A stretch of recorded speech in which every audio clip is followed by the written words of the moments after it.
প্রতিটি পাড়ায় তুমি দেখবে না কিছু না কিছু কুঁচুটে লোক বেরোবে। হ্যাঁ, যে তোমাকে নিয়ে গসিপিং করবে, তোমাকে নিয়ে হিংসে করবে, তোমার নামে যা ইচ্ছে বলে বেড়াবে আর রটে বেড়াবে। তাদের কাজই হচ্ছে এইটা। আমি নাকি এত সুন্দর সুন্দর রান্নার ভিডিও করি, নাকি আমার ঠাকুমা দাদুকে আমি শেয়ার করি না বা কাউকে দিই না। তো এই ভিডিওটা দেখলে তুমি পুরো বুঝতে পেরে যাবে আমি আমার ভাই বোনেদেরকে বা কারোর সাথে শেয়ার করি না।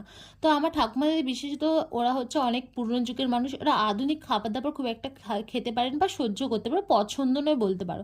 তাদের বয়স হয়েছে, তারা আনহেলদি খাবার এত খাওয়া উচিতও নয়। তাই তারা খুব একটা পছন্দ করে না। আমি ঠাকুমা দাদুকে জিজ্ঞাসা করি যদি খুব পছন্দ হয় তবে বলে হ্যাঁ, নইলে খুব একটা খেতে পছন্দ নয়। এই পাস্তা বলুন, ম্যাগি বলুন, তারা এসব বোঝে না। তারা ওই পুরোনো যুগে পাটিসাপটা, পিঠা, খিচুড়ি এগুলোই ভালো বোঝে। তো যাই হোক, পাড়ার লোকের কাজ হচ্ছে এসব নিয়ে বলার, তো ওরা বলতেই থাকবেন। বাদ দিন, চলুন রেসিপিটা বলে দিই। এটা হচ্ছে আমার গত বছরের শীতের শেষের দিকে, এটা হচ্ছে পাটিসাপটা পিঠে আমি মোস্টলি বানাচ্ছিলাম। তো বানাচ্ছিলাম না, আমি শিখছিলাম অ্যাকচুয়ালি, তো সেটাই তোমাদের সাথে শেয়ার করছিলাম। প্রথমে মা হচ্ছে নারকেল